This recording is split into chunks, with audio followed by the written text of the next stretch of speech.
ప్రియమైన దేవుని ప్రజలారా, మన రక్షకుడైన క్రీస్తు మనల్ని బలపరుస్తూ వాక్యము చేత తృప్తిపరుస్తూ చక్కగా మనల్ని పోషిస్తున్నారు. ఆయన పోషించుట ద్వారా మనం పోషింపబడుతున్నాం. ఆయన మనల్ని వాక్యంతో పోషిస్తున్నారు. ఆలోచన అనేది చాలా ఇంపార్టెంట్. చాలాసార్లు చెప్పాను మీకు. ఆలోచన అనేది సరి అయిన సమయంలో మనకి పడకపోతే తప్పు నిర్ణయాలు తీసేసుకుంటాం. తప్పు నిర్ణయాలు తీసేసుకుంటే విశ్వాసమందు క్రమేపీ ఏమైపోతాం? బలహీనపడిపోతాం. విశ్వాసమందు బలహీనపడిపోతే లక్ష్యాన్ని మరిచిపోతాం, గురి యొద్దకు పరిగెత్తలేము, పరలోకాన్ని చేరుకోలేము, నిత్యజీవాన్ని కోల్పోతాం. మనం ఏదైతే సాధించాలో ఆ సాధించాల్సిన దానిని చేజేతులారా పోగొట్టేసుకుంటాం. కాబట్టి సరైన సమయంలో మనందరి హృదయాలలోనికి ఆలోచన రావడం చాలా ఇంపార్టెంట్. అలాంటి ఆలోచన చేత దేవుడు మనల్ని బలపరుస్తూ ఉంటాడు, వాక్యం చేత తృప్తిపరుస్తూ ఉంటాడు. అందుకే ఆత్మతో సత్యముతో ఆరాధించుటకు ఆయన సన్నిధికి రమ్మని ఆయన పిలుస్తూ ఉంటాడు. ఆ పిలుపు మేరకే మనమందరం ఇక్కడ సమకూర్చబడుతున్నాం. ఆ పిలుపు మేరకే మనం అందరం ఇక్కడ కనబడుతున్నాం. ఆ పిలుపును బట్టి అతిశయిస్తున్నాం. ఆ పిలుపు ద్వారా, ఆయన మనల్ని పిలిచినటువంటి పిలుపు ద్వారా మనం బలపరచబడుతున్నాం. కాబట్టి రోజు రోజుకి మీ విశ్వాసం ఏమవుతూ ఉండాలి అంటే అభివృద్ధి పొందుతూ ఉండాలి. ఆ మీటర్ పెరగాలి. విశ్వాసం అనే మీటర్ ఏమవ్వాలి? డైలీ ఆ మీటర్ చెక్ చేసుకుంటున్నప్పుడు కాలం గడుస్తున్న కొలది ఆ మీటర్ పైకి వెళ్తూ ఉండాలి తప్ప కిందకి పోతూ ఉండకూడదు. అందుకే బైబిల్ గ్రంథంలో అంటాడు, మా విశ్వాసమును వృద్ధి పొందించమంటాడు. చూడండి ఒకసారి లోకాసు వార్త 17వ అధ్యాయం 5వ వచనం. లోకాసు వార్త 17వ అధ్యాయము 5వ వచనం. అపోస్తలులు మా విశ్వాసం వృద్ధి పొందించమని ప్రభుతో చెప్పారట. ఏమన్నారు? మా విశ్వాసం వృద్ధి పొందించమన్నారు. అంటే విశ్వాసాన్ని పెంచొచ్చా? ఏమా పెంచొచ్చా? పెంచొచ్చు. తగ్గించొచ్చా? తగ్గించొచ్చు. ఇప్పుడు విశ్వాసం పెరగడం తగ్గడం ఎవరి చేతిలో ఉంటుంది? ఎవరి చేతిలో ఉంటుంది? ఇప్పుడు రక్తం ఎక్కువ ఉందా తక్కువ ఉందా అన్నారు అనుకో, ఏమని చెప్తారు? టెస్ట్ చేసి రక్తం సరిపడగా ఉందా తక్కువ ఉందా, రక్తహీనత అంటే తక్కువ ఉందా. తక్కువ ఉంటే ఏం చేయాలి? పక్కోడు తీసుకుని ఎక్కిస్తుంటారు ఒక్కోసారి. అందుకే బ్లడ్ డొనేట్ చేయండి అని అడుగుతారు. మీకు బాగా బ్లడ్ లెవెల్స్ బాగా తక్కువ ఉన్నాయి అనుకోండి, పక్కోడిని రిక్వెస్ట్ చేస్తారు, బాబయ్య నీ బ్లడ్లో కొంచెం మాకు ఇస్తే మేము సర్వైవ్ అవుతాం. మరి మళ్ళీ నీ ఇచ్చేసింది మళ్ళీ వస్తుందా రాదా? చెప్పండి, వస్తుందా రాదా? చాలామందికి ఉన్న ఒక అపనమ్మకం ఏంటంటే బ్లడ్ ఇస్తే మళ్ళీ తిరిగి రాదని. ఇప్పటికున్నారు మన పల్లె ప్రాంతాల్లో. కానీ అలా ఏం ఉండదు. బ్లడ్ ఇస్తే మళ్ళీ ఏమవుతుంది? తిరిగి మళ్ళీ రీజనరేట్ అవుతుంది. మళ్ళీ మనకి తిరిగి వచ్చేస్తుంది. ఒక 3 నెలల్లో, ఒక 2-3 నెలల్లోనే మళ్ళీ మనం తిరిగి మళ్ళీ ఆ పూర్వస్థితికి వచ్చేస్తాం. బ్లడ్ అయితే డొనేట్ చేయొచ్చు, మరి విశ్వాసం డొనేట్ చేయగలమా? నీ విశ్వాసం కొంచెం నాకు, నా విశ్వాసం కొంచెం నువ్వు తీసుకో, మన ఇద్దరం విశ్వాసాన్ని ఏం చేద్దాం? షేర్ చేసుకుందాం. నీకు విశ్వాసం తక్కువ ఉంది కాబట్టి నా విశ్వాసం కొంచెం నీకు ఇస్తా, నాకు బాగా ఎక్కువైపోయింది కానీ ఏమైనా ఉంటుందా? ఉండదు. మరి విశ్వాసం వృద్ధి పొందించాలి అని అంటే ఒకే దారి. ఆ దారి ఏమిటంటే ప్రభువు మాట శ్రద్ధగా వినడం. అంతే. ప్రభు మాట ఎలా వినాలి?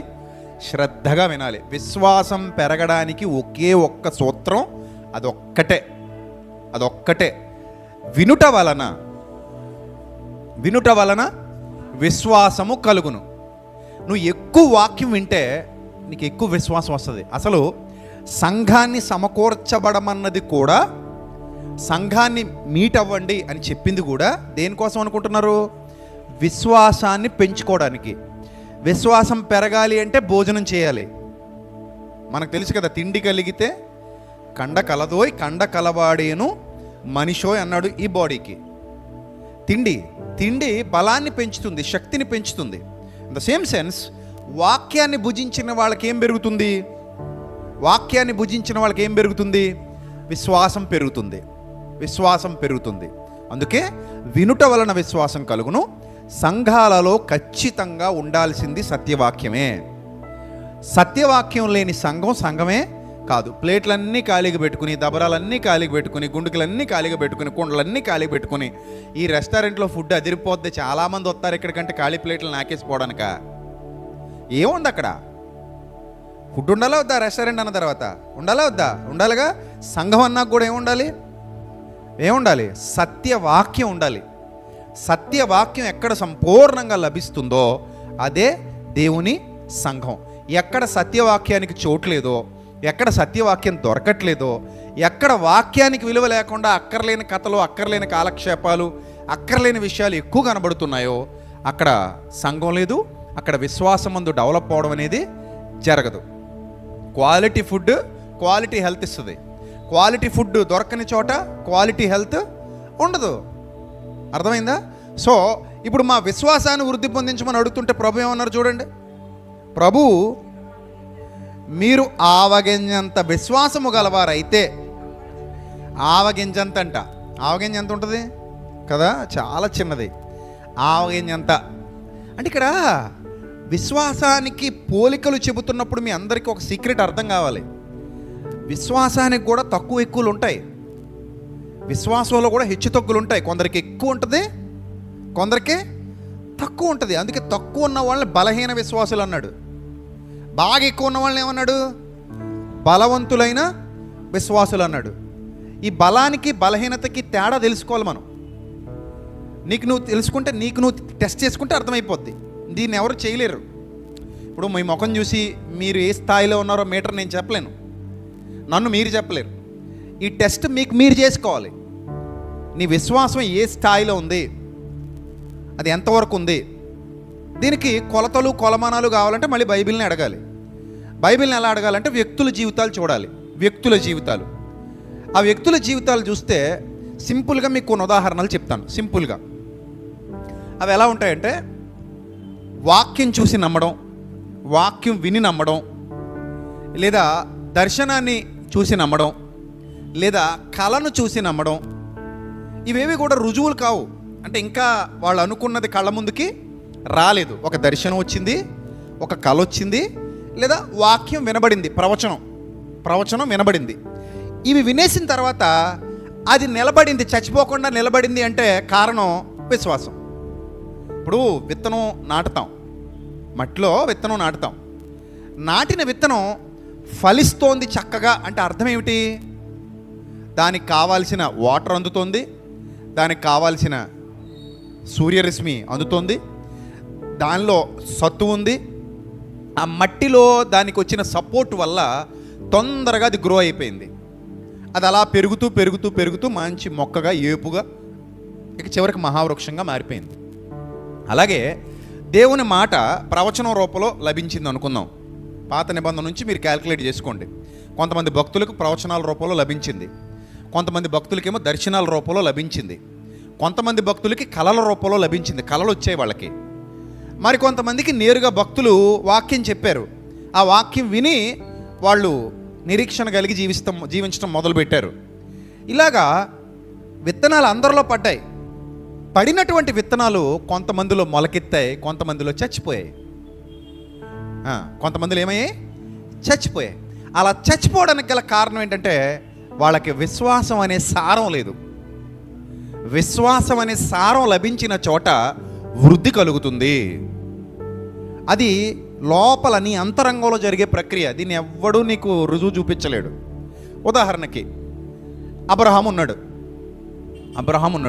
ఆయన విశ్వాసులకే తండ్రిగా పిలువబడ్డాడు. అంటే ఆయన విశ్వాసపు స్థాయి ఆ రేంజ్లో ఉంది కాబట్టి ఏమన్నారు? ఆయన్ని విశ్వాసులకు తండ్రి అన్నారు. ఇప్పుడు అబ్రహాం గురించి మీరు ఆలోచన చేస్తే లేక లేక లేక లేక 100 ఏళ్ల వయసులో పిల్లాడు పుట్టాడు. 100 ఏళ్ల వయసులో పిల్లాడు పుట్టాడు. దగ్గర దగ్గర 100 ఏళ్ల వయసు. ఈ 100 ఏళ్ల వయసులో పిల్లాడు పుట్టిన తర్వాత దేవుని స్వరం వినబడుతుంది. ఏమని వినబడుతుంది? నీకు ఒక్కడైన కుమారుని బలిచ్చే అని. అంతకుముందే దేవుడు ఒక మాట వచ్చింది ఈయన దగ్గరికి. ఏమనంటే, నీ సంతానాన్ని ఒక్కసారి నీకు చేతనైతే లెక్క పెట్టుకో, బయటికి పో, ఆకాశంలోకి చూడు, నైట్ టైం అక్కడ చాలా నక్షత్రాలు కనబడతాయి కదా, నీకు చేతనైతే, నీకు ఓపిక ఉంటే లెక్క పెట్టుకో, నీ సంతానాన్ని నేను అలాగేం చేస్తాను? విస్తరింపజేస్తాను. నీ సంతానం అలాగా మల్టిప్లై అయిపోతారు, అలా పెరుగుతూ పోతారు. అంత విస్తారమైన సంతానాన్ని నేను నీకు ఇస్తాను అనే వాగ్దానం ఎవరికి ఉంది? అబ్రహాంకు ఉంది. సో ఈ వాగ్దానాన్ని బలంగా నమ్మాడు ఫస్ట్. ఇప్పుడు రెండోది ఏంటంటే ఆ వాగ్దానం అలాగే ఉంది. సముద్ర తీరమందున్న ఇసుక రేణువుల వలె, ఆకాశమందున్న నక్షత్రముల వలె నేను నీ సంతానమును అభివృద్ధి చేస్తాను, విస్తరింపజేస్తాను. వాగ్దానం అలానే ఉంది. ఈ వాగ్దానం అనే విత్తనం ఎక్కడ పడింది? అబ్రహాము హృదయంలో పడింది. బాగా అర్థం చేసుకోండి, పాయింట్ మీకు అర్థమైతే మీరు చాలా నేర్చుకుంటారు. అబ్రహాము హృదయంలో పడింది ఈ వాగ్దానం అనే విత్తనం. ఇప్పుడు ఇలాంటి విత్తనం చాలామంది హృదయాల్లో పడింది అనుకుందాం. అబ్రహాముతో పాటుగా అది ఫలిస్తేనే నిరీక్షిస్తారు. ఫలించకపోతే ఆ విత్తనం ఆ లోపలే కుళ్ళిపోయి చచ్చిపోద్ది. ఆ లోపలే కుళ్ళిపోయి చచ్చిపోయింది అనుకోండి, ఆ కార్యం వాళ్ళ బ్రతుకుల్లో జరుగుతుందా? చెప్పండి, జరుగుతుందా? జరగదు. అంటే ఆ కార్యం మీ బ్రతుకులో జరగాలి అంటే ఆ విత్తనం అలా ఫలించాలి. అంటే దేవుడు ఏదైతే వాగ్దానం పంపించాడో నీ దగ్గరికి, ఆ వాగ్దానాన్ని నువ్వు నమ్మి నిలబడాలి స్ట్రాంగ్గా. ఇప్పుడు మీ అందరికీ నేను ఒక చింతగింజ ఇచ్చి, ఇందులో మొక్క ఉంది, మీరు ఇంటికి వెళ్ళి చక్కగా ఈ మొక్కను బయటికి తీయండి అంటే మీరు ఏం చేయాలి? ఇప్పుడు చింతగింజ ఇచ్చి మొక్కను బయటికి తీయండి అన్నాను నేను. ఏం చేయాలి ఇప్పుడు మీరు? వెంటనే మొక్క బయట తీయమన్నాడు కదా అని ఒక మంచి కత్తిపేట, ఓటమైన కత్తిపేట తీసుకొని ఆ గింజను సగాన కోసి, ఏది మొక్క అంటే వస్తుందా? రాదుగా. అంటే గింజను కొయ్యాలన్న ఆలోచన వచ్చిందంటేనే నువ్వు తప్పు చేసావని అర్థం. తప్పు చేసావు. సో అలా కాదు. ఇప్పుడు గింజను బయట తీయాలి అన్నప్పుడు గింజ నీ చేతికి ఇచ్చినప్పుడు చుట్టూ తిప్పి చూసి వస్తుందా చస్తుందా అని చెప్పి పొద్దున కప్పెట్టి సాయంత్రం మళ్ళీ తవ్వి మళ్ళీ తీసి ఇంకా రాలా, మళ్ళీ కప్పెట్టి మళ్ళీ రేపు పొద్దున మళ్ళీ తవ్వి బయట తీసి ఇంకా రాలా, మళ్ళీ కప్పెట్టి మళ్ళీ సాయంత్రం మళ్ళీ బయట తీసి ఇంకా రాలా, ఇంకొచ్చేలా చచ్చేలా లేదు. కానీ ఇది అరగదీసి అట్టచెమ్మ ఆడుకుందాం అనుకో. చిన్నప్పుడు ఆడేవాళ్ళం కదా, చింతపక్కలు అరగదీసి అష్టచెమ్మలు ఆడేవారు. సో అలా ఆడుకుందాం అనుకున్నాం అనుకో, ఇంకేమవుద్ది? నీ జన్మకి ఇంకా అది మొక్క మొలవదు, నీ జన్మకి ఇంకా మొక్క నువ్వు చూడలేవు. అంతేనా? విశ్వాసం కూడా సేమ్ డిట్టో అలాంటిదే. దేవుడు నీకు మాట ఇచ్చాడు, అది నువ్వు నమ్మాలి. ఆ మాట నమ్మి నువ్వు నిరీక్షణతో ఎదురు చూడాలి. అది కప్పెట్టావు, మొలకెత్తుతుంది, మొక్క మొలుస్తుంది. అంతవరకు నువ్వు ఏం చేయాలి? వెయిట్ చేయాలి. అబ్బే నాకంత ఓపిక లేదండి, నాకంత ఓర్పు లేదంటే కష్టం. ఓర్చుకోవాలి, తప్పదు. బిడ్డ కావాలంటే ఎన్ని రోజులు ఆగాలంట? ఎన్ని రోజులు ఆగాలి? ఇంచుమించు 9 నెలలు ఆగాలి. లేదంటే నాకు ఇన్స్టెంట్గా ఏం దొరకవా అంటే దొరకవు. దేవుడు పెట్టిన టైం అది. 9 నెలల నిర్ణయం ఎవరిది? డాక్టర్ గారిదా దేవుడిదా? దేవుడిది. 9 నెలలు నువ్వు ఆగాలన్న నిర్ణయం దేవుడిది. కాబట్టి దేవుడి మాట ప్రకారంగా నువ్వు ఆగాలి. అలా కాకుండా నాకు ఇప్పుడు స్పాంటేనియస్గా అయిపోవాలి, ఆన్ ద స్పాట్లో అయిపోవాలి, టక్ జరిగిపోవాలంటే అన్నీ అలాగా. సో ఇప్పుడు అబ్రహాముకి వాగ్దానం చేయబడింది. వాగ్దానం ఏం చేయబడింది? నీ సంతానం ఆకాశ నక్షత్రాల వలె, సముద్ర తీరమందున్న ఇసుక రేణువుల వలె విస్తరిస్తుంది నాయన అని అన్నాడు ఆయన. ఆ మాట లోపల పడిపోయింది. నమ్మేశాడు. నిరీక్షణతో ఉన్నాడు. ఎప్పుడవుద్దా ఎదురు చూస్తున్నాడు. అది ఎప్పుడు జరుగుద్దా అని ఎదురు చూస్తున్నాడు. లోపల పడిపోయింది కదా, ఎదురు చూస్తున్నాడు. అయితే ఇప్పుడు వెంటనే ఒక పిల్లాడు పుట్టాడు. ఒక పిల్లాడంటే ఆకాశ నక్షత్రాల, ఒక పిల్లాడంటే సముద్ర తీరమందు ఉన్న ఇసుక, అంతా మోసి ఒకడు వచ్చాడు. దేవుడు వాగ్దానం ఏమంది? ఇసుక రేణువులు, ఆకాశమందున్న నక్షత్రాలు నీ చేతనైతే లెక్కెట్టుకో అంటే, ఇప్పుడు అవిశ్వాస అయితే ఏం ఆలోచిస్తాడో తెలుసా? మా ఆవిడ ముసలిది, ఒకడిని గండానికి 9 నెలలు పట్టుద్ది అంటే సంవత్సరం ఇంచుమించు. మళ్ళీ 2వ సంవత్సరం ఇంకొకడైతే ఎన్ని నక్షత్రాలు కనగలదు? మామూలుగా ఆలోచించండి, ఎన్ని నక్షత్రాలు కనగలదు? మహా అయితే 90 ఏళ్ళ వృద్ధురాలు 10 ఏళ్ళు కష్టపడితే అది దైవశక్తి వల్ల. లేకపోతే 90 ఏళ్ళ వృద్ధురాలు ఇప్పుడు బతికొండడమే అసాధ్యం. 90 ఏళ్ల పాటు బతకడం అంటే ఇంకా మామూలు రికార్డు కాదు. అదేదో పెద్ద రికార్డే. ఇప్పుడు ఏమన్నా 90 ఏళ్ళు ఎక్కడన్నా కనబడితే వాళ్ళు చాలా పెద్ద రికార్డు సాధించినట్టు. 60కే ఆల్అవుట్ అయిపోతున్నాం మనం. 60 దాకా దేక్కుంటే వెళ్ళేసరికే ఏమైపోతుంది? ఆల్అవుట్. 30-40కే ముసలోళ్ళు అయిపోయి కూర్చున్నారు చాలామంది. కుర్రాళ్ళు నవ్వు వస్తుంది నాకు. కొంతమంది కుర్రాళ్ళని చూస్తుంటే 30 ఏళ్ళు 40 ఏళ్ళు, ఒకడు అంటాడు మోకాళ్ళ నొప్పులు అంటాడు, ఒకడికి 32 ఏళ్ళు షుగర్ అంట, ఒకడికి 30 ఏళ్ళు బీపీ అట, ఒకడికేమో నడుము నొప్పి, ఒకరికేమో మోకాళ్ళ నొప్పి, ఒకరికేమో తలకాయ పోటు, ఒకరికేమో కళ్ళు కనబడి సావట్లేదు. మీ వయసులేంద్ర నాయన 30 ఏళ్ళు 40 ఏళ్ళు 30 ఏళ్ళు 40 ఏళ్ళకి ఎలా ఉండాలి అసలు? మీరు కింగిల్లా ఉండాలి. కానీ 30 ఏళ్ళు 40 ఏళ్ళకి అయిపోయారు? రిటైర్మెంట్కి వచ్చేసినా ఉన్నట్టు ఊగిపోతున్నారు అప్పుడే. ఆ? అసలు ఎలా ఉండాలి 30-40 ఏళ్ళు అంటే అసలు పెద్ద వయసు కాదు అది.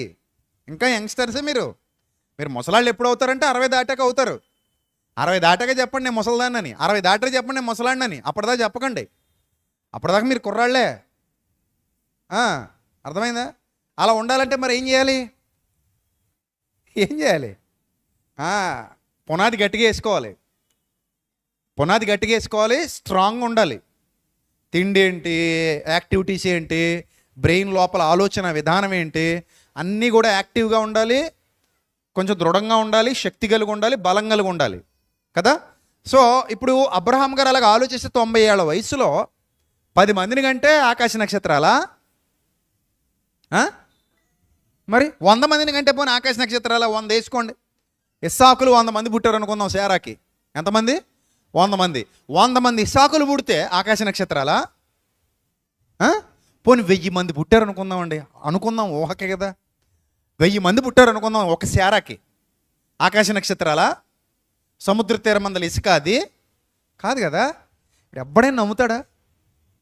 మీరైతే నమ్ముతారా చెప్పండి? మీరైతే నమ్ముతారా? మీ ఆవిడ వయసు 90 ఏళ్ళు ఇప్పుడు, లేదు మీ వయసే 90 ఏళ్ళు. పిల్లలు లేరు. ఈ 90 ఏళ్ళు ఎవరు లేరు? పిల్లలు లేరు, గొడ్రాలుగానే బతికేశారు. ఆయన ఒక రకంగా ఆయన కూడా పిల్లలు లేరు కదా, ఆయన కూడా గొడ్రాలే. అంటే తెలుగులో ఏం వాడతారు మరి? మగాళ్ళకి ఏం వాడతారు నాకు తెలీదు. ఏమైనా పేరుంటే చెప్పండి. పోనీ గొడ్రాడు అనుకోండి. ఏదో ఆయనకి పిల్లలు లేరు, ఆవిడికి ఎవరు లేరు, పిల్లలు లేరు. సో ఇప్పుడు ఈ 100 ఏళ్ల తర్వాత 100 ఏళ్ల వయసులో దేవుని వాగ్దానం దగ్గరగా, ఇదిగో నాయన నువ్వేం కంగారు పడకు, నీకు నా ఇంటి పెద్ద దాసుడే నాకు వారసుడు కదా, ఎలియేజరే కదా నాకు వారసుడు, నాకు పిల్లలు లేరు కదా, సో ఇంక నా బతుకు ఇంతే కదా అన్నప్పుడు దేవుడు అంటున్నాడు, నాయనా డోంట్ వరీ, నీ విషయంలో నా ఆలోచన వేరేగా ఉంది, నీ విషయంలో నా సంకల్పం వేరేగా ఉంది. నా సంకల్పం నీకు తెలియదు కదా, నా ఆలోచన నీకు తెలియదు కదా, అది వేరేగా ఉంది. అది ఎలా ఉందంటే, నీ సంతానం ద్వారా భూలోక వంశములన్నిటినీ ఆశీర్వదించాలనుకుంటున్నాను అన్నాడు. నీ సంతానం ద్వారా ఏం చేస్తాను? భూలోక వంశములన్నీ ఆశీర్వదింపబడును అన్నాడు. నమ్మేశాడంతే. అబ్రహాము, ఆ మాట ఎంత బాగుంటుందో తెలుసా? అసలు ఆ వర్డింగ్ ఎంత బాగుంటుందో తెలుసా? అబ్రహాము దేవుని నమ్మెను. అంతే, ఇంకేం లేదు. ఆ 3 మాటలే. అబ్రహాము దేవుని నమ్మెను, అది అతనికి నీతిగా ఎంచబడెను. నీతి అంటే అదే. ఇంక నీతి అంటే ఏంటి? దేవునిని నమ్మడమే పెద్ద నీతి. నువ్వు దేవుణ్ణి నమ్ముతున్నావా? నువ్వు నీతిమంతురాలు అంతే. నువ్వు నీతిమంతుడివి, నీతిమంతురాలు ఎలా అయ్యావు? నమ్మి నీతిమంతుడివి అయ్యావు అంతే. నమ్మినోళ్ళు నీతిమంతులు అవుతున్నారు. దేవునిని ఎవరైతే హృదయపూర్వకంగా నమ్ముతున్నారో వాళ్లకు ఆయన నీతి ఆపాదించబడుతోంది. అబ్రహాము దేవుని ఏమైను నమ్మెను, అది అతనికి నీతిగా ఎంచబడిన. ఆయన ఎంచుతున్నాడు. సో అంతే, నమ్మేశాడు. ఇప్పుడు మనమైతే ఏమయ్యా నీ వయసు ఎంత? 100. మీ ఆవిడ వయసు ఎంత? 90. ఇప్పుడు ఏంటది ఆ వాగ్దానం ఏమంది? ఆకాశ నక్షత్రాలు, సముద్ర తీరమందలి ఇసుక. మీదటికి ఈ సంవత్సరం మరలొస్తా. నువ్వు ఎందుకు నవ్వుతున్నావు? నేను నవ్వలేదు బాబయ్య, నువ్వు నవ్వావు, నోరుమయ్య అన్నట్టుంది అక్కడ. అబద్ధాలు చెప్పకు. నువ్వేం చేసావు? నవ్వావు. నేను నవ్వలేదు అంటుంది. లేదు, నువ్వు నవ్వావు. ఎందుకు నవ్వు వచ్చింది నీకు? ఏంటి ముసలిది కంటదా? 90 ఏళ్ళు, ఒకటికే దిక్కులేదు. ఏమంటున్నావు నువ్వు? ఆకాశ నక్షత్రాలు అంటున్నావు, సముద్ర తీరం మందున్న ఇసుక. గుప్పిడి ఇసుక అంటేనే మన తరం కాదు. గుప్పిడి ఇసుక అంటేనే ఎన్ని ఉంటాయి అందులో? గుప్పిడి ఇసుక అంటేనే లక్షల్లో ఉంటాయి, కోట్లలో కదా. కనీసం లక్షల్లో ఉంటాయి గుప్పిడి ఇసుక అంటే. అలాంటిది నువ్వు సముద్ర తీరమందున్న బీచ్లోని ఇసుకంతా అని చెప్తున్నావు నువ్వు. అంత పోలిక నాకు చెప్తున్నావు. నేను చూస్తే గర్భము ఉడికిపోయిన దాననే, స్త్రీ ధర్మము నిలిచిపోయిన దానని నేను. స్త్రీ ధర్మం నిలిచిపోయిన ఆవిడతో, పురుష ధర్మం నిలిచిపోయిన వ్యక్తితో, ఒక పక్క స్త్రీ ధర్మం నిలిచిపోయింది, ఒక పక్క పురుష ధర్మం నిలిచిపోయింది. ఈ రెండూ నిలిచిపోయిన వారితో నువ్వేం చెప్తున్నావు? నేను నీకు బిడ్డలనిస్తా, మీదటికి ఈ సంవత్సరం మరలా వస్తాం, అప్పుడు నీ ఒడిలో ఎవరు ఉంటారు? కుమారుడు ఉంటాడు. అంతే. మీదటికి ఈ సంవత్సరం మరలా వచ్చేసరికి నీ దగ్గర ఎవడు ఉంటారు? కుమారుడు ఉంటాడు. ఇలాంటి వాగ్దానాలన్నీ చేసేస్తే అబ్రహాము నమ్మేశాడండి. అసలు ఎక్కడ డౌట్ పడలేదు. ఎందుకంటే అబ్రహాముకి తెలిసిందల్లా ఒకటే, దేవునికి అసాధ్యమైనది ఏదైనానో కలదా. అంతే అంతే. ఆయనకు అసాధ్యమైనది ఏదైనానో కలదా. ఆయనకు అసాధ్యమైనది ఏది కూడా లేదు. ఆయన ఏమీ లేని స్థితిలో నుండి సమస్తాన్ని సృష్టించినవాడు. ఏమీ లేని చోట సమస్తాన్ని కలుగజేసినవాడు. ఆయన మాటతో కలుగజేశాడు సమస్తాన్ని. కలుగునుగాక అంటే ఏమైంది? కలిగింది. శూన్యంలో నుండి సమస్తాన్ని తీసుకొచ్చాడు. ఏమీ లేని చోట సమస్తాన్ని తీసుకొచ్చాడు. దానికి ఏ మెటీరియల్ వాడాడంటే, ఏ మెటీరియల్? చపాతీ చేయాలంటే గోధుమ పిండి వాడాలంటావు. గోధుమ పిండి లేకుండా చపాతీ అవుతుందా అంటే అవ్వదు కదా. ఖచ్చితంగా చపాతీ చేసుకునే ప్రతి ఒక్కరు దేని మీద ఆధారపడతారు? ముడి పదార్థాలు గోధుమ పిండి మీద ఆధారపడతారు. మరి గోధుమ పిండి కావాలంటే దేని మీద ఆధారపడాలి? గోధుమల మీద ఆధారపడాలి. అంటే ఒక ముడి పదార్థం ఏదో ఉంది. నువ్వు చేసే ప్రతి దానికి ఒక ముడి పదార్థం ఉంటుంది. ఆ ముడి పదార్థంలో నుండి నువ్వు అనుకున్నటువంటి ప్రోడక్ట్ని బయటికి తీసుకొస్తున్నావు. ఇప్పుడు దేవుడు ప్రకృతిని ఏ ముడి పదార్థంలో నుండి తెచ్చాడు? ఎప్పుడైనా ఆలోచించావా? ప్రకృతిని ఏ ముడి పదార్థంలో నుండి బయటికి తీసుకొచ్చాడు? There was no matter. There was no matter, only God. అక్కడ దేవుడు మాత్రమే ఉన్నాడు. ఆయన ఉంటే అన్నీ ఉన్నట్టే, ఆయన లేకపోతే ఏమీ లేనట్టే. ఆయన ఉంటే సమస్త ప్రకృతి ఉంది. అంటే సమస్త ప్రకృతి ఆయన మాటలో ఉంది. ఇంకేం కావాలి? He is the generator for everything. సమస్తానికి ఆయనే జనరేటర్, ఆయనే సృష్టికర్త, ఆయనే సమస్తాన్ని కలుగజేయగలవాడు. ఆయన లేకుండా ఏదీ లేదు. ఆయన ఉంటే అన్నీ ఉన్నాయి, ఆయన ఉంటే అన్నీ వస్తాయి, ఆయన ఉంటే అన్నీ సృష్టింపబడతాయి, ఆయన ద్వారా అన్నీ కలుగుతాయి. నువ్వు నమ్ముట నీ వలనైతే నమ్మువానికి సమస్తము సాధ్యమే అన్నాడు. కాబట్టి ఆయన ఇప్పుడు అబ్రహాముకి చెప్పిన దాన్ని అబ్రహాము నమ్మేశాడు. అతని లోపల విశ్వాసం ఉంది కాబట్టి అది పెరుగుతూ వచ్చింది.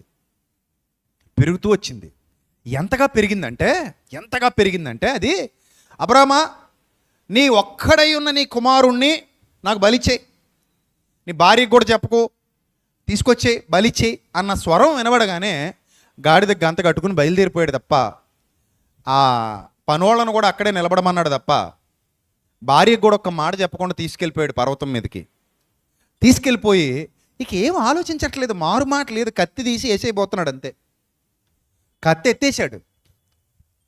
అంటే అసలు మీరు అబ్రహాము యొక్క విశ్వాసాన్ని పరీక్షిస్తుంటే, ఒక మనిషి దేవుని మాటను నమ్మితే ఇంతలా నమ్ముతాడా దేవుని మాటని? అసలు ఎక్కడ అనుమానం లేకుండా, చంచలత్వం లేకుండా, అపనమ్మకం లేకుండా, డౌట్ అనేది లేదు. అసలు డౌట్ లేకుండా అంత బలంగా, అంత ప్రగాఢమైన విశ్వాసం కలిగి, అంత బలమైన ఆలోచన విధానం కలిగి, నా తండ్రి వెళ్ళమన్నాడు, నా తండ్రి ఇచ్చేయమన్నాడు, ఇచ్చేస్తున్నాను. మరి ఎందుకు అంత విశ్వాసం అంటే, దేవుడు చెప్పిన మాట, నీ సంతానము ఆకాశ నక్షత్రముల వలె విస్తరింపబడతారు. No doubt. రోమపత్రిక 4వ అధ్యాయంలో పౌలు భక్తుడు కూడా అబ్రహాముని గురించి ఏం రాస్తాడంటే చాలా అద్భుతంగా రాస్తాడు. రోమపత్రిక 4వ అధ్యాయము, రోమపత్రిక 4వ అధ్యాయము 17వ వచనం. తాను అనగా అబ్రహాము విశ్వసించిన దేవుని ఎదుట, ఎలా విశ్వసించాడంటే అబ్రహాము దేవుణ్ణి? మృతులను సజీవులనుగా చేయువాడు. దేవుణ్ణి ఎలా నమ్ముతున్నాడమ్మా అబ్రహాము? మృతులను సజీవులనుగా చేయువాడును. అది ఎంత బాగుంది చూడండి ఆ మాట. లేని వాటిని ఎలా పిలుస్తాడట? ఉన్నట్టుగా పిలిచేవాడు. ఎలా లేని వాటిని ఉన్నట్టుగా పిలవడం అంటే అర్థం ఏంటి? ఒకసారి చూపిస్తాను మీకు అర్థమయ్యేలా. మళ్ళీ ఇక్కడికి వద్దాం.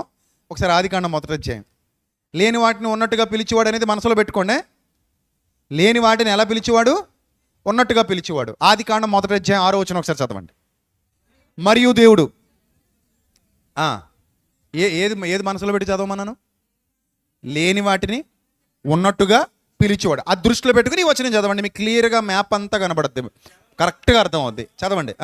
మరియు దేవుడు జలముల మధ్య ఒక విశాలము కలిగి ఆ జలములను ఈ జలములను వేరుపరుచు గాకని పలికెను.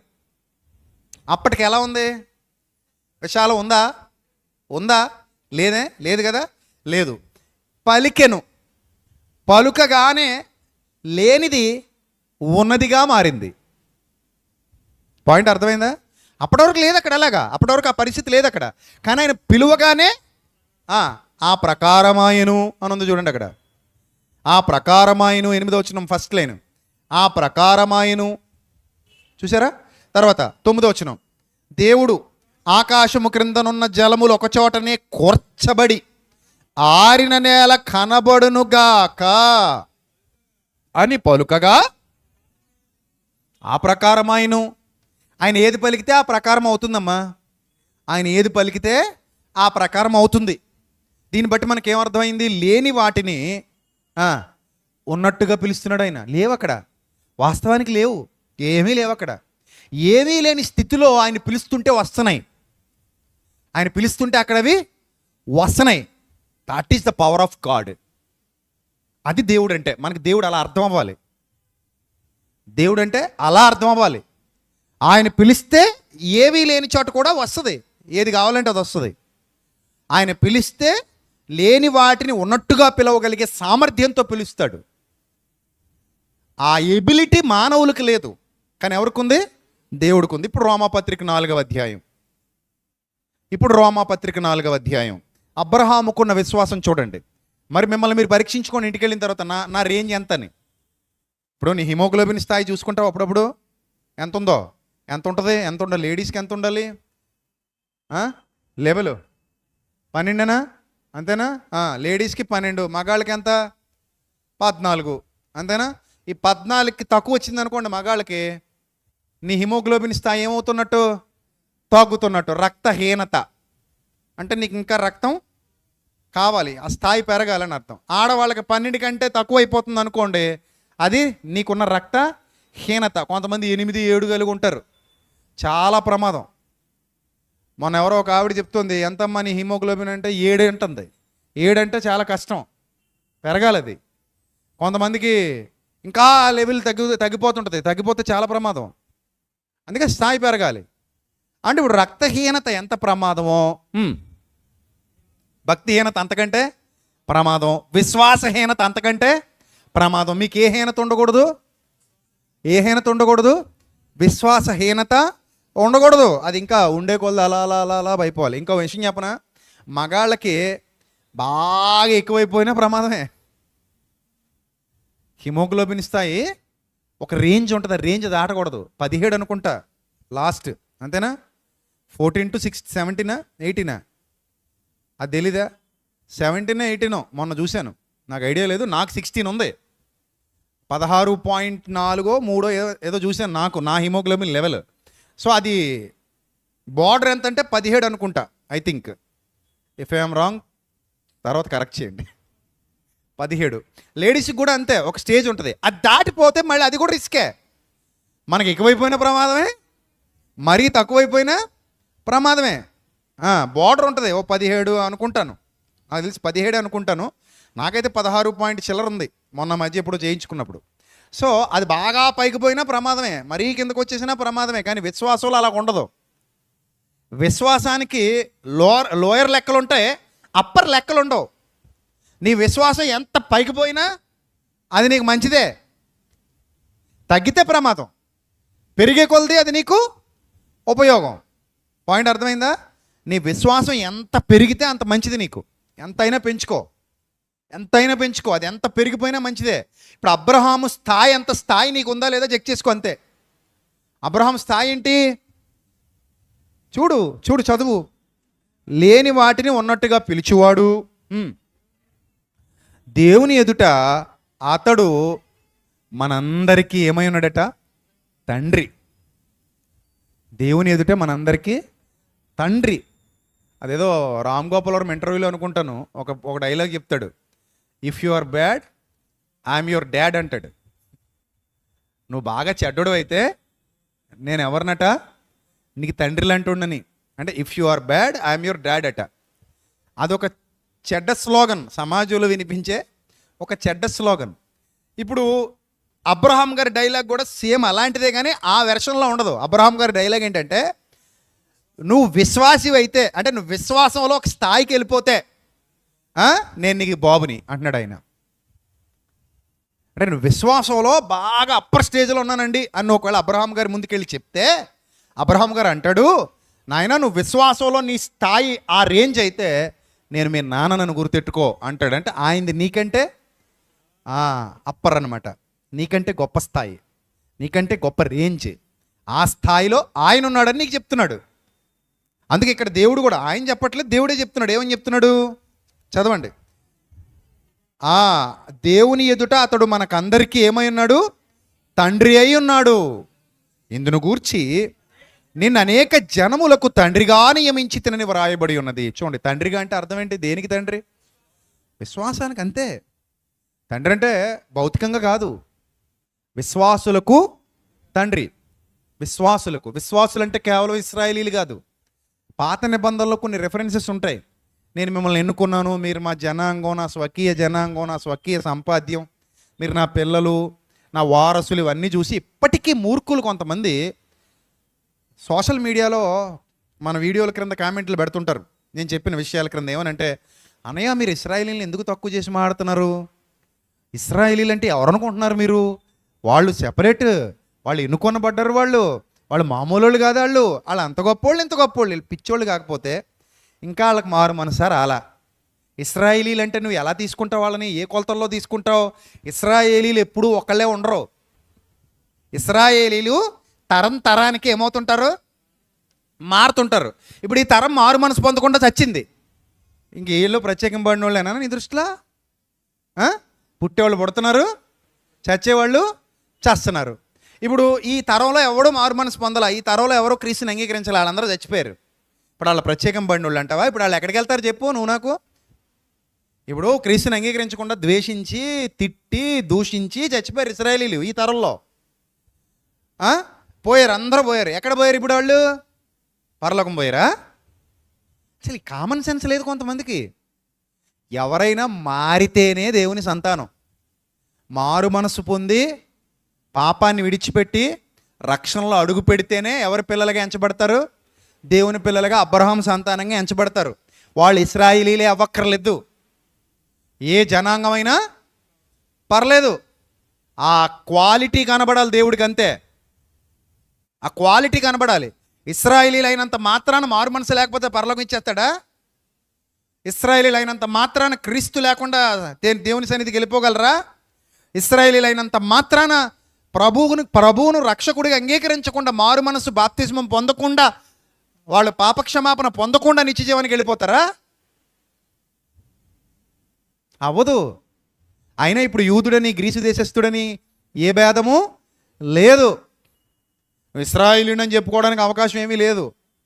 ఇక్కడ ఎవరైనా ఒకటే, రక్షణ మస్ట్ అండ్ షుడ్గా కావాలి, ప్రభు ద్వారానే పరలోకం పోవాలి. కాబట్టి ఆ పాత నిబంధన వచనాలు కొన్ని చదివి అక్కడే ఆగిపోయినటువంటి కొంతమంది అజ్ఞానులు అనాలి వాళ్ళని. మొన్న ఒక వీడియో మాట్లాడాను, ఏది ఇశ్రాయేల్కి సంబంధించి ఒక షార్ట్ మెసేజ్ ఏదో పెట్టాం. నిద్రమత్తు గల మనస్సు ఉంది వాళ్ళకి, వాళ్ళు ఎప్పటికీ కొత్త నిబంధనని స్వీకరించరు, కొత్త నిబంధన అంగీకరించరు. నువ్వు ఒక వెళ్ళి వాళ్ళ కొత్త నిబంధన గురించి కానీ చెప్పావనుకో, మాది కాదంటారు. యేసుప్రభుని నమ్ముతారా అంటే అసలు ఆయన మాకు సంబంధం లేదంటారు, నమ్మరా ఆయన్ని. మరి వీళ్ళందరూ ప్రత్యేకింపబడిన వాళ్ళ?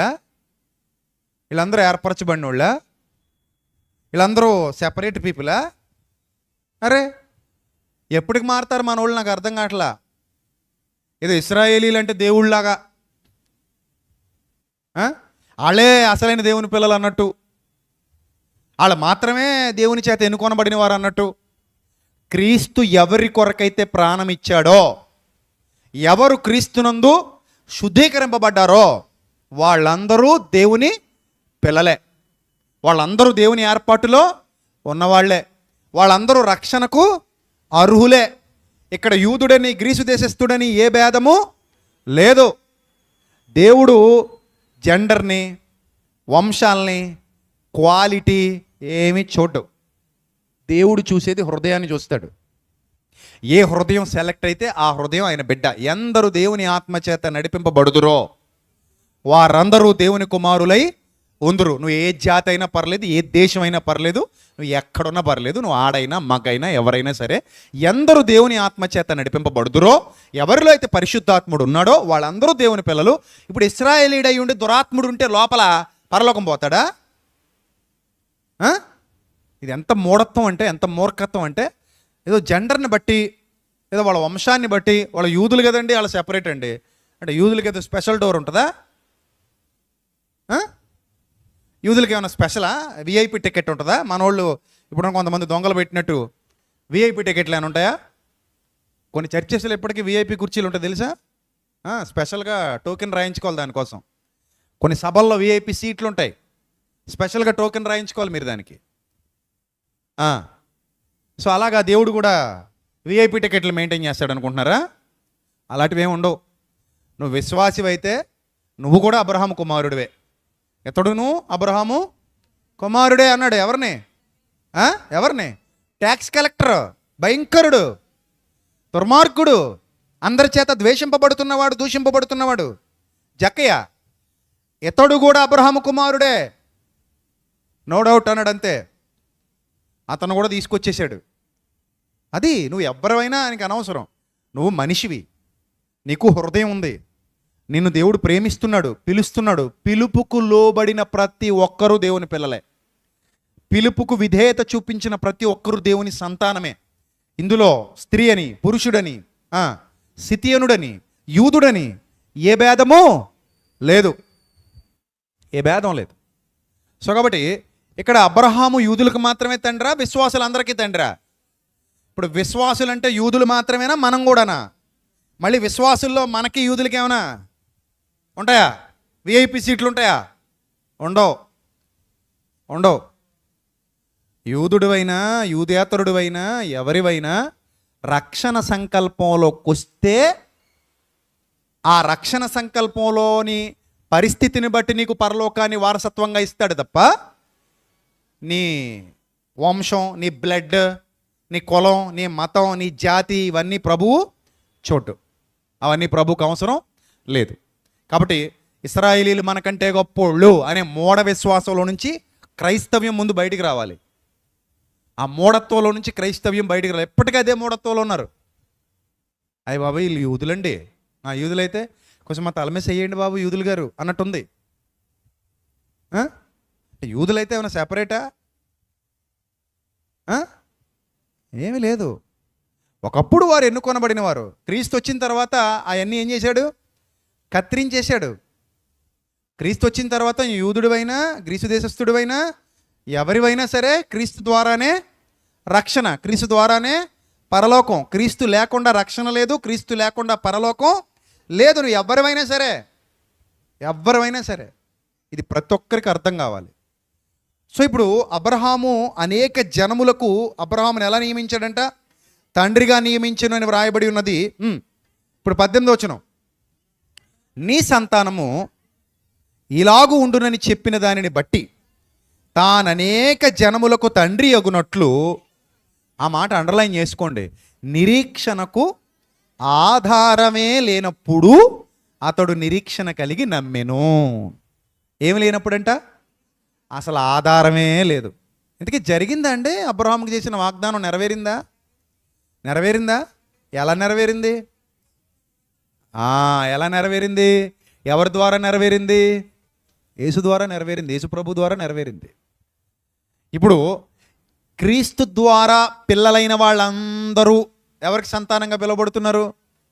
అబ్రహాం సంతానంగా. దేనిని బట్టి సంతానం అయ్యారు? విశ్వాసమును బట్టి. ఆయన ఎవరికి తండ్రిగా పిలువబడుతున్నాడు? విశ్వాసులకు. అంటే ఇప్పుడు విశ్వాసులు రావాలి, అబ్రహాం సంతానంలో నుంచి రావాలి.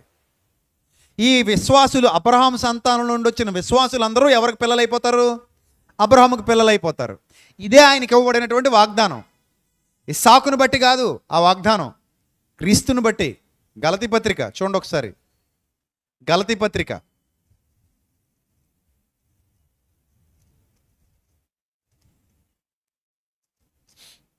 3వ అధ్యాయము.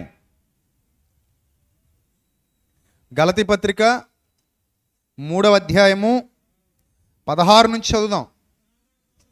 అబ్రహామునకు అతని సంతానమునకు వాగ్దానములు చేయబడ్డాయి. ఆయన అనేకులను గూర్చి అన్నట్టు సంతానములకును అని చెప్పక ఒక్కని గూర్చి అన్నట్టే నీ సంతానమునకు అనెను.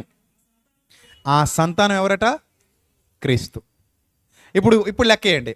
అబ్రహాము కుమారుడు క్రీస్తు. అబ్రహాము కుమారుడు ఎవరు? క్రీస్తు. క్రీస్తు సంతానం ఎవరి సంతానం? అబ్రహాం సంతానం. ఇప్పుడు ఈ అందరు ఎవరి సంతానం? మీ అందరు ఎవరి సంతానం? క్రీస్తు సంతానం. అంటే క్రీస్తు సంతానం ఎలా అయ్యారు? క్రీస్తు మిమ్మల్ని స్వరక్తమిచ్చి కొన్నాడు, కన్నాడు. అర్థమైందా? మనము క్రీస్తుకు పిల్లలమయ్యాం. నూతన జన్మ పొందుకున్నాం, కొత్త జన్మ. ఇదిగో పాతవి గతించెను, సమస్తము ఏమాయను కొత్తవైన. క్రీస్తు ద్వారా పొందుకున్నాం. మీరందరూ దేవుని పిల్లలు, క్రీస్తుకు పిల్లలు. క్రీస్తుకు పిల్లలైన మీరు క్రీస్తు సంఘం అంతయు ఎవరి సంతానం అయిపోయింది? ఎవరి సంతానం అయిపోయింది? అబ్రహాము సంతానం అయిపోయింది. ఆ వాగ్దానం నెరవేరింది. ఇప్పుడు చెప్పండి, క్రైస్తవులు సముద్ర తీరం అందున్న ఇసుక కాదా? ఇసుకేనా? సముద్ర తీరం అందున్న ఇసుకలాగా ఉన్నారా క్రైస్తవులు? ప్రపంచంలో లేరా? ఉన్నారు. ఆకాశ నక్షత్రాల వల్ల ఉన్నారా లేరా? ఉన్నారు. మీకు ఇంకో విషయం చెప్పనా? ఒక తరంలో కాదు మళ్ళీ వీళ్ళు, ఒక తరానికి కాదు. ఎంతవరకు? ఎంతవరకు? ప్రతి తరంలో ఉంటారు వాళ్ళు. ఇప్పుడు మనం ఉన్నాం, మనం చచ్చిపోతాం, మరి మన పిల్లలు ఉంటారా ఉండరా? క్రైస్తవులుగా ఉంటారా? ఆ తర్వాత మరి మన ముందరి తరాల్లో క్రైస్తవులు ఉన్నారా లేదా? ఉన్నారా? ప్రపంచం అంతా ఉన్నారా? అంటే తరం వెంబడి తరం ఏమవుతుంది? గతిస్తూ 2000 సంవత్సరాలుగా అబ్రహాం సంతానం పెరుగుతుందా తరుగుతుందా? మరి చెప్పండి, ఏమవుతుంది? పెరుగుతుంది. ఈ అకౌంట్ పెరుగుతుందా తరుగుతుందా? పెరుగుతుంది. అంటే దీన్ని బట్టి అబ్రహాం సంతానం క్రీస్తు ద్వారా అది పెరుగుతూనే ఉంటుంది. అందుకే దేవుడు ఏమన్నాడంటే వాగ్దానం, నాయన అబ్రహామా, ఒక కొడుకు లేడని ఏడుస్తున్నావు నువ్వు, ఒక బిడ్డ లేడని బాధపడుతున్నావు, భార్య భర్తలు ఇద్దరు ఒక బిడ్డ లేరని బాధపడుతున్నారు మీరు, మీకు 1000 లక్షల బిడ్డలను ఇవ్వబోతున్నాను అన్నాడు. ఆ భార్య భర్తలు ఇద్దరికి దేవుడు వాగ్దానం చేశాడు, 1000 లక్షల బిడ్డల్ని మీకు ఇవ్వబోతున్నాను. ఈ బిడ్డలందరూ మీ బిడ్డలే, మీ విశ్వాసానికి కలిగిన బిడ్డలు అనుకోండి. మీరు విశ్వాసులకు తండ్రిగా పిలువబడతారు. చచ్చేంత వరకు, మీకు భూమి నిలిచి ఉన్నంత వరకు ఈ యొక్క వాగ్దానం నిలిచి ఉంటుంది. అందుకే కొత్త నిబంధనలో కూడా లాజరు చనిపోయి వెళ్ళి ఎవరి రొమ్మున అనుకున్నాడని రాయబడింది. మరి అసలు అబ్రహాం రొమ్మున ఎందుకు అనుకోవాలి? మోషే రొమ్మున అనుకున్నాను రాయచ్చుగా. అదే ఇస్సాకు రొమ్మున అనుకున్నాను రాయచ్చుగా. యాకోబు రొమ్మున అనుకున్నాను రాయచ్చుగా. వాళ్ళు కూడా ఉన్నారుగా అక్కడ. వాళ్ళు ఉన్నారు లేదా? ఉన్నారు. మరి వాళ్ళ రొమ్మున అనుకున్నాను రాయకుండా ఏమని రాశాడు? అబ్రహాము రొమ్మున ఆనుకున్నాడు. ఎందుకు అబ్రహాము రొమ్మున ఆనుకున్నాను రాస్తున్నాడు? విశ్వాసులకు తండ్రి. దేవుడు ఒకసారి ఇచ్చాడా ఇంక తీసాడమ్మా. మీరు గుర్తుపెట్టుకోండి, దేవుడు ఒకసారి వాగ్దానం చేశాడా సమస్య లేదు, తీసుకోడు. నువ్వే పోగొట్టుకోవాలి తప్ప ఆయన తీసుకోడు. ఇంకా నీకు ఏదైనా ఇచ్చాడా గుర్తుపెట్టుకో. నీకు రక్షణ ఇచ్చాడు, తీసేసుకుంటాడా నీ రక్షణని? మరి ఎప్పుడు పోతుంది అది? నువ్వు పోగొట్టుకుంటే పోద్ది, నువ్వు పోగొట్టుకుంటే పోద్ది. అంతే తప్ప ఆయన నీ రక్షణను ఎప్పుడు తిరిగి తీసుకోడు. ఒకసారి నిన్ను పిలిచాడా, ఆ పిలుపుకు నువ్వు లోబడ్డావా, నిన్ను హెచ్చిస్తూనే ఉంటాడు తప్ప తగ్గించడు. నిన్ను దీవిస్తూనే ఉంటాడు తప్ప తగ్గించడు. నిన్ను బలపరుస్తూనే ఉంటాడు తప్ప నీ బలాన్ని బలహీనపరచడు. ఆయన ఎప్పుడు నిన్ను మోసం చేసేవాడు కాడు. ఆయన ఎంతైనను నమ్మదగినవాడు. దేవుడు ఎంతైనను నమ్మదగినవాడు. ఆయన నిన్ను మోసగించేవాడు కాడు. ఆయన అబద్ధమాడ నేరని వాడు. దేవునికి ఉన్న లక్షణం ఏంటంటే ఆయనలో అబద్ధమాడే గుణం ఎంత మాత్రం లేదు. ఆయన అవునంటే అవును, కాదంటే కాదు. మనుషుల్ని పుట్టించాడు, బ్రతికింపజేస్తున్నాడు, కొంత ఆయుష్కాలం ఇచ్చాడు, తిరిగి తీసుకుంటున్నాడు. అక్కడ మరలా అందరినీ ఒక్కటి చేయబోతున్నాడు. అక్కడ మనం యుగయుగాలు ఆయనతో కలిసి ఉండబోతున్నాం. ఒక మహాలోకాన్ని మనకి వాగ్దానం చేశాడు. అది దేవుని పిలుపు, అది దేవుని ఏర్పాటు, అది దేవుని కృప. కాబట్టి ఇప్పుడు కిందకి చదువుదాం. నిరీక్షణకు ఆధారమే లేనప్పుడు అతడు నిరీక్షణ కలిగి నమ్మెను. 19వ వచనం. మరియు అతడు విశ్వాసమందు, అది అండర్లైన్ చేసుకోండి. మరియు అతడు ఎందులో బలహీనత రాలేదంట? మరియు అతడు విశ్వాసమందు బలహీనుడు కాక. విశ్వాసమందు ఏం కాక? బలహీనుడు కాక, అంటే రక్తహీనత రాలేదు, విశ్వాసహీనత రాలేదు. విశ్వాసమందు బలహీనుడు కాక, రమారం ఎంతట 100 ఏండ్ల వయస్సు గలవాడై ఉండి అప్పటికి తన శరీరం మృతతుల్యమైనట్టును శారా గర్భమును మృతతుల్యమైనట్టును ఆలోచించాడు కానీ అవిశ్వాసము వలన దేవుని వాగ్దానమును గూర్చి సందేహింపక, ఏం చేయక అంటే దేవుని మాటలను అనుమానించవచ్చా? దేవుని మాటను అనుమానించవచ్చా? అనుమానించకూడదు, సందేహించకూడదు, అసలు సందేహించకూడదు. ఒక మాట మీకు వాక్యం సెలవిచ్చింది, అది ఏం చేయాలి? వాక్యం చెప్పింది ఇలా అని నువ్వేం చేయాలి? దాన్ని నమ్మాలి. ఎంత నమ్మాలి? ఇంకా ఆ ప్రతిఫలం చూసేంతగా నమ్మాలి. విశ్వాసం అంటే అర్థం ఏంటి? విశ్వాసం అంటే నిరీక్షింపబడు వాటి యొక్క నిజ స్వరూపం.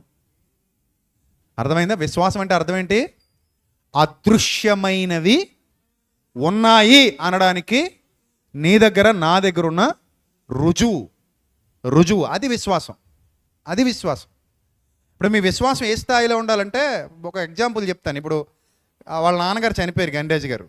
నేను మొన్న వెళ్ళినప్పుడు ఏం చెప్పాను ఈ అమ్మాయికి? మీ నాన్న త్వరలో నిన్ను కలుస్తాడు అని చెప్పాను.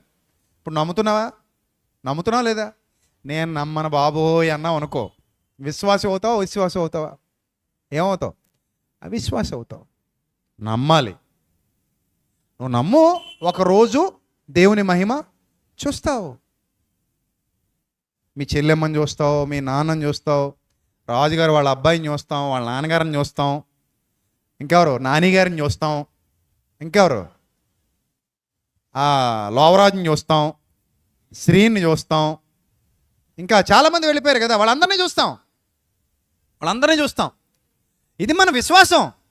ఖచ్చితంగా వాళ్ళు ఉన్నారు, ఒకరోజు మనం వాళ్ళని ఎదుర్కొంటాం. నో డౌట్ ఎట్ ఆల్, అందులో నో డౌట్. ఖచ్చితంగా ఎదుర్కొంటాం. మనం వాళ్ళని చూడబోతున్నాం అంతే. ఫిక్స్. నేను నమ్ముతున్నాను, ఎందుకంటే నేను విశ్వాసిని. నేను నా దేవుని ప్రతి మాట నేను నమ్ముతాను. నేను నా విశ్వాసం కోల్పోను. ఎందుకంటే సందేహిస్తే నేనేం గాను? సందేహించేవాడు ఎవరు కాదు? విశ్వాసి కాడు. నేను సందేహిస్తే నాకు పాయింట్ ఏమైపోతున్నట్టు? మీటర్ ఏమైపోతుంది? కింద పోతుంది. నా మీటర్ ఏమవ్వాలి? పైకి పోవాలి. నా మీటర్ రోజుకి పైకి పోవాలి, అంతే తప్ప కిందకి పోకూడదు. సో ఇక్కడ రాయబడిన మాట చూడండి, 100 ఏళ్ల వయసు, నిరీక్షణ. అసలు ఆధారం ఉందా? మీరు చెప్పండి. నేను మిమ్మల్ని అడుగుతున్నాను, అబ్రహాముని పక్కన పెట్టండి. మీరైతే నమ్ముతారా? నమ్మంటున్నారు కదా, అందుకే మీరు తండ్రి అవ్వలేదు, ఆయన అయ్యాడు. మరి అంతే కదా, నమ్ముతారా అని అంటే ఏమన్నారు? అన్నారు గుమ్మడికాయ ఊపినట్టు. అస్సలు నమ్మవండి, మేమైతే నమ్మవండి. ఎలా నమ్ముతామండి? ఏంటి, నిరీక్షణకు ఆధారం లేనప్పుడు 100 ఏళ్ల వయసులో నీకు ఆకాశ నక్షత్రాలు, సముద్ర తీరమందల ఇసుక, ఎంత అలా మాట్లాడితే ఏదో దాన్ని ఏమంటారు, ఏదో గ్రాఫిక్స్ చూపించినట్టు చూపిస్తుంటే ఎవరు నమ్ముతారండి? ఆధారమే లేదట. కానీ దేవుని మాట ఒక విశ్వాసి నమ్ముతాడు అంతే. ఇంకా అక్కడ ఏమీ లేదు, నమ్మడం మాత్రమే ఉంది. నమ్ముట నీ వల్ల అయితే అంటే అందరి వల్ల కాదనేగా. ఇప్పుడు ఆ పదం ఎప్పుడు వాడతాం? అరే నీ వల్ల అయితే అని చిటికలు వేస్తుంటారు అప్పుడప్పుడు. అవునా? కొన్ని సందర్భాల్లో ఛాలెంజ్ చేసినప్పుడు కూడా ఏమని చిటికేస్తారు? అరే ఏమైతే నీ వల్ల అయితే చూసుకుందాం, అంతేనా? అలాగేనంటారు. ఏమైతే నీ వల్ల అయితే, నీ చేతనైతే అంటారా? ప్రభు కూడా అదే అన్నాడు. ఏమన్నాడు? నమ్మడం నీ వల్ల అయితే, నమ్మడం నీ చేతనైతే. అంటే కొంతమందికి చేత కాదన్నమాట, కొంతమందికి వల్ల కాదన్నమాట. వల్ల కాదు కాబట్టే నీ వల్లనైతే అన్నాడు, చేత కాదు కాబట్టే నీ చేతనైతే అన్నాడు. అంటే ఇప్పుడు ఎవని వలన అవుతుందో వాడు ధన్యుడా కాదా? మరి చెప్పండి, ఎవనికి చేతనవుతుందో వాళ్ళు ధన్యులే కాదా? మరి ధన్యులే. నేను ఇజ్రాయెల్లో ఉన్న జయశీలక్క కూడా కొన్ని వందల సార్లు చెప్పుంటాను, నీ కొడుకు నువ్వు మరలా చూస్తావు. ఆ మాట బలంగా నమ్మింది ఆవిడ, నమ్మింది. అందుకే ఆ కొడుకు పేరు మీద ఒక బెన్నీస్ లిటిల్ హెల్పింగ్ హ్యాండ్స్ అని ఒక సంస్థ స్థాపించి తన వంతులో తాను ఆ పిల్లాడు ఏవైతే చేయాలనుకున్నాడో అవన్నీ చేసుకుంటా పోతుంది. అనాథలకి పేదలకి సాయం చేసుకుంటూ తన సంపాదనలో నుండి తానే ఖర్చు పెడుతూ ఎవరి మీద ఆధారపడకుండా తాను చేయాల్సినటువంటి సేవా కార్యక్రమాలు కొడుకు పేరు మీద చేసుకుంటూ వెళ్ళిపోతుంది. నమ్ము, ఒకరోజు నీ బిడ్డను నువ్వు చూస్తావు. నమ్ము, నువ్వు చనిపోయి వెళ్ళిన తర్వాత నీ కోసం మమ్మీ అని ఎదురొస్తాడు, డాడీ అని ఎదురొస్తాడు. నమ్మంతే.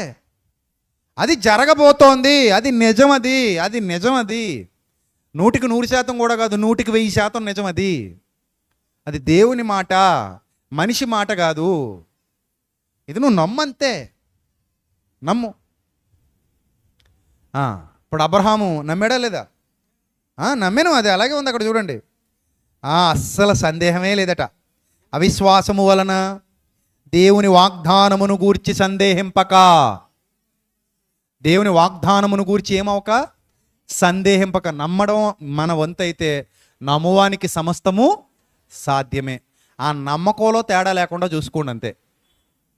ప్రభు కూడా చాలా సందర్భాల్లో అన్నారు, నా శక్తి వల్ల నువ్వు స్వస్థపరచబడుతున్నావు అని అనలేదు. ఏమన్నారు తెలుసా ప్రభు?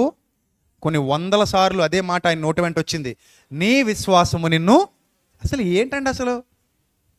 ఇప్పుడు నా విశ్వాసం ఉంది, ఆయన లేకపోతే నాకు స్వస్థత వస్తుంది ఏంటి? స్వస్థత ఎవరు ఇవ్వాలి? నాకు ఆయనే ఇవ్వాలి. కానీ ఆయన అలాగనట్లా, అరే నాయన నన్ను పక్కన పెట్టి నీ విశ్వాసాన్నే హైలైట్ చేసుకుంటున్నాడు ఆయన. నా పేరు పక్కన పెట్టి, నా పేరు కాసేపు పక్కన పెట్టి, నువ్వు దేని ముందు పెట్టుకో, నీ విశ్వాసము నిన్ను స్వస్థపరిచెను, సమాధానము గలదానవై పొమ్ము. నీ విశ్వాసం అంటాడు, నీ విశ్వాసం అంటాడు. ఎక్కడ చూసి నీ విశ్వాసం అంటాడు తప్ప నా గొప్పతనం, నా శక్తి, నా ఉన్నత్యం, నా ప్రాబల్యం అని అనలేదు ఆయన. నీ విశ్వాసము నిన్ను స్వస్థపరిచు. సో కాబట్టి అస్సలు సందేహాలు వద్దు, సందేహాలు వద్దు. దేవుని మాటను గుడ్డిగా నమ్మడమే, సందేహింపక. ఎలా నమ్మాడు చూడండి. నిరీక్షణకు ఆధారమే లేనప్పుడు, ఏ ఆధారం లేదు. ఎప్పుడు అసలు వాగ్దానం చేసింది ఎప్పుడు? ప్రభు వచ్చింది ఎప్పుడండి? ఎన్ని సంవత్సరాలండి బాబు? అది వాగ్దానం చేసింది ఎప్పుడు? అబ్రహాముకి ఇస్సాకు కూడా పుట్టక మునుపు. ప్రభు వచ్చింది ఎప్పుడు?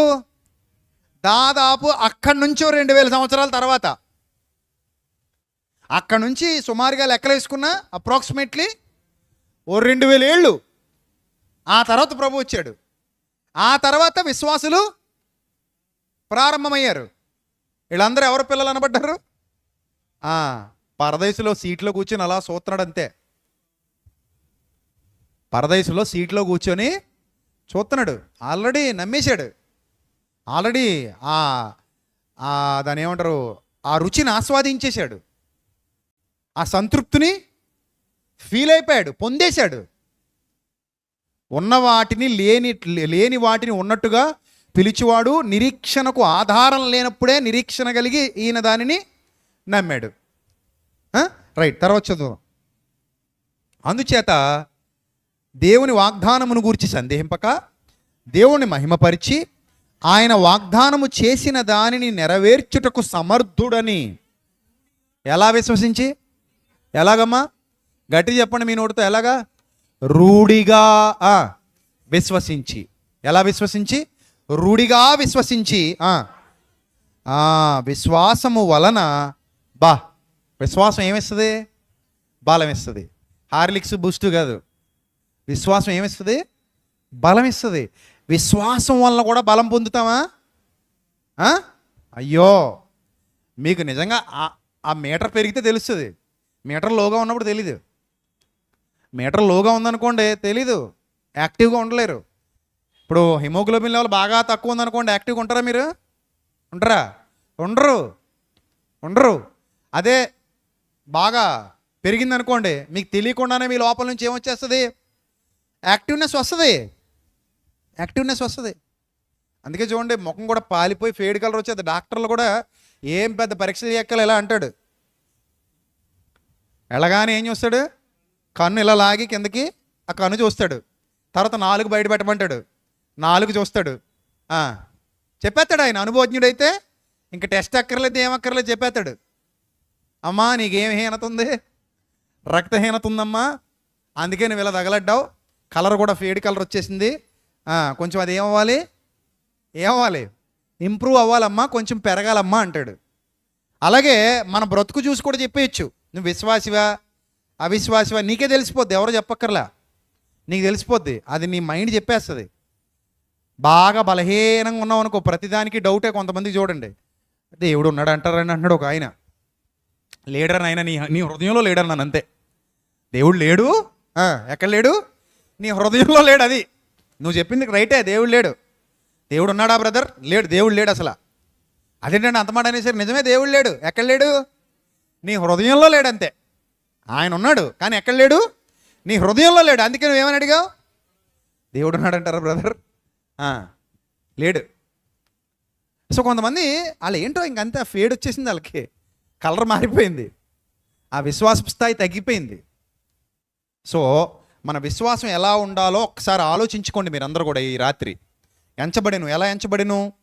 అందుచేత అది అతనికి నీతిగా ఎంచబడెను, విశ్వాసము వలన బలము పొందెను. విశ్వాసము వలన ఏం పొందెను? బలము పొందెను. అది అతనికి నీతిగా ఎంచబడెను. అది అతనికి ఎంచబడెను అని అతని నిమిత్తము మాత్రమే కాదు కానీ మన ప్రభు అయిన యేసును మృతులలో నుండి లేపిన వాని యందు విశ్వాసం ఉంచిన మనకునూ ఎంచబడునని మన నిమిత్తము కూడా వ్రాయబడెను. Wonderful word. ఆయన ఒక్కడే కాదట, ఇది ఎవరి కోసం కూడా వ్రాయబడిందట? మన నిమిత్తము కూడా వ్రాయబడింది. సో కాబట్టి నేను ముగింపులోకి వెళ్తున్నాను. ఈ రోజు నుంచి మీ మీటర్ చెక్ చేసుకోండి. మీ మీటర్ ఎలా ఉందో చెక్ చేసుకోండి, ఏ స్థాయిలో ఉందో చెక్ చేసుకోండి, దాన్ని పెంచండి. మీ విశ్వాసం గొప్ప విజయాలు మీకు చేకూరుస్తుంది.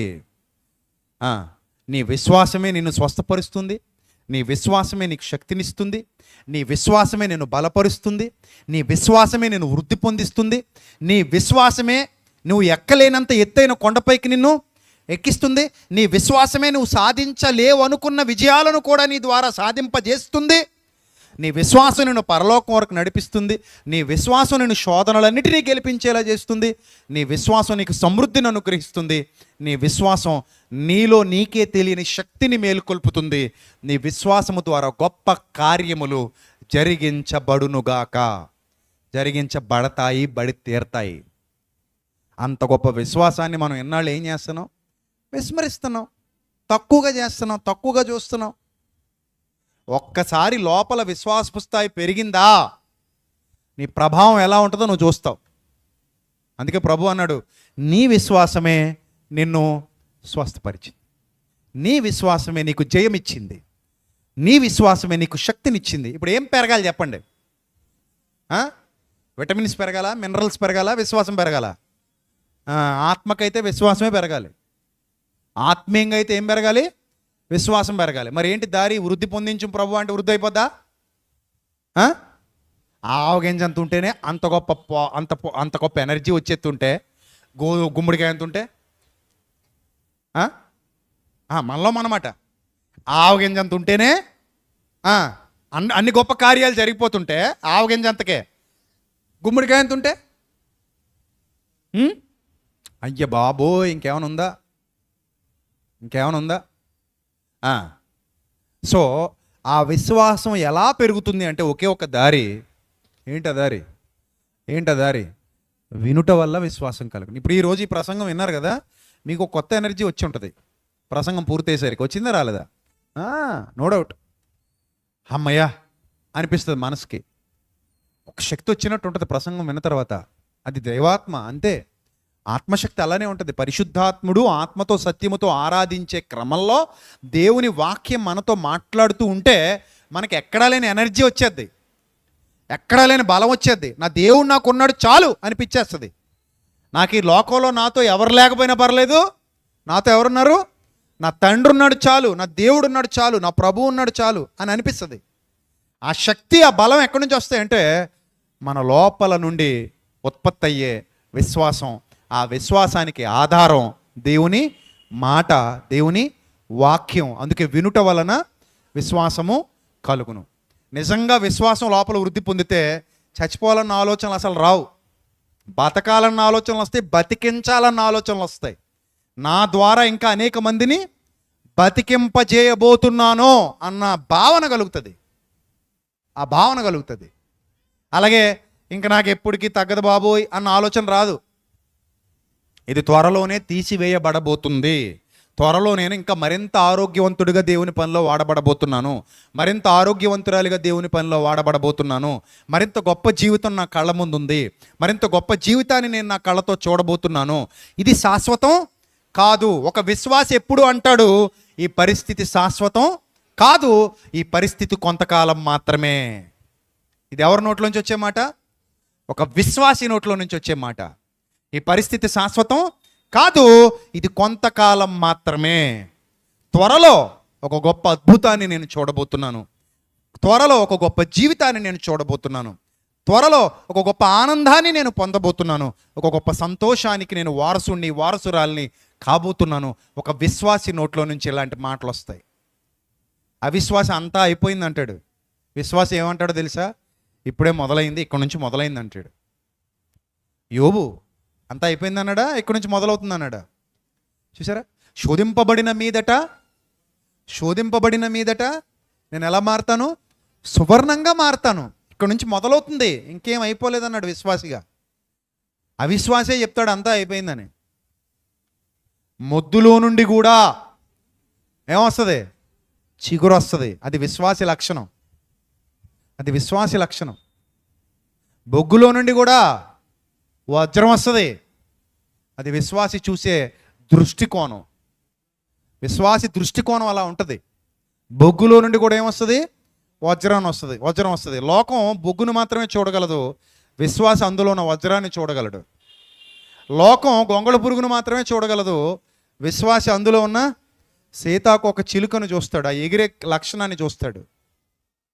లోకం మామూలు విత్తనాన్ని చూడగలదు, విశ్వాసి మహావృక్షాన్ని చూడగలడు. అది విశ్వాసికి అవిశ్వాసికి ఉన్న తేడా. సో నువ్వు విశ్వాసిగా ఉంటావా అవిశ్వాసిగా ఉంటావా నిర్ణయం నీదే. విశ్వాసాన్ని పెంచుకోవాలంటే సత్యవాక్యం ఒకటే ఆధారం. ఎక్కువగా విను, ఎక్కువగా నేర్చుకో, ఎక్కువ విశ్వాసిగా బలాన్ని పొందుకో. విశ్వాసం ఎంత పెరిగినా మంచిదే. అందుకే మా విశ్వాసమును వృద్ధి పొందించు. నువ్వు కూడా దేవుణ్ణి అదే అడుగు. తలలు వంచండి, ప్రార్థన చేసుకుందాం. మహాపరిశుద్ధుడు అయిన మా కన్న తండ్రి, మహోన్నతుడ, దయగల దేవ, కృపగల ప్రభువా, ఇంతవరకు మీ పిల్లలతో సూటిగా మాట్లాడినందుకు స్తోత్రం తండ్రి. విత్తబడిన వాక్యం అక్క చెల్లెమ్మలందరి హృదయాలలో, అన్నదమ్ములందరి హృదయాలలో 30 60 100 ఫలింపజేయండి. వారు విని విడిచిపెట్టే గుంపులో గాక విన్న వాక్యమును అనుసరించి జీవించగలిగే భాగ్యాన్ని ప్రసాదించమని, మీ శక్తి చేత మీ బలము చేత పిల్లలందరినీ అలంకరించమని ప్రభా, వారిలో ఒకవేళ ఎవరిలో అయినా బలహీనమైన విశ్వాసం ఉందేమో వారు వెంటనే ఈ వాక్యం ద్వారా బలపరచబడి తమ విశ్వాసాన్ని పెంచుకుంటూ ఏదైతే వారు చూడాలనుకుంటున్నారో అది ఇప్పుడే చూచున్నట్లుగా, ఏదైతే వారు అనుభవించాలనుకుంటున్నారో అది ఇప్పుడే అనుభవించినట్లుగా, ఏదైతే వారు పొందాలనుకుంటున్నారో అది ఇప్పుడే పొంది ఉన్నట్లుగా అలాంటి గొప్ప విశ్వాసపు స్థాయి మీ పిల్లల హృదయాలలో ఉంచండి. వారు వారి కుటుంబాలు వర్ధిల్లునట్లుగా మీ సహాయమును అనుగ్రహించండి. మీ సన్నిధాన వర్తులకు నిలువబెట్టి సంఘమునకు, సంఘ విశ్వాసులందరికీ తోడుగా ఉండమని, అలాగే ఇంకా రాజమండ్రి పట్టణంలో అనేక మందికి దీవెనకరంగా మీ నామానికి మహిమకరంగా మమ్మల్ని వాడుకోమని, ఇక్కడ జరుగుతున్న పరిచర్య ఇంకా ఘనముగా జరిగించమని వేడుకుంటూ, ఇంకా అనేక మందిని మీ సన్నిధి కాంతికి దగ్గర చేసి వారిలోని అవిశ్వాసాన్ని తొలగించడానికి మీ సేవలో ఇంకా మమ్మల్ని బలంగా వాడుకోమని ప్రాధేయపడుతూ, ప్రభా, ఈ పరిచర్యను మీ దయగల హస్తాల క్రింద వర్ధిల్లింపజేస్తున్నందుకు కృతజ్ఞత స్తుతి స్తోత్రములు చెల్లిస్తూ, పిల్లలందరి హృదయాలు ఎరిగిన దేవుడవు, వారి హృదయవాంఛలు నెరవేర్చమని ప్రాధేయపడుతూ, క్రీస్తు నామంలో లైవ్లో వీక్షిస్తున్న వారిని కూడా మీ దయగల హస్తాలకు అప్పగిస్తూ వారి హృదయవాంఛలు నెరవేర్చమని వేడుకుంటే ప్రార్థన మనవులు సమర్పించి మీ వద్ద నుండి బలమైన జవాబు, పరలోకపు జవాబు పొందుకొనుచున్నాం మా కన్న తండ్రి. Amen, amen.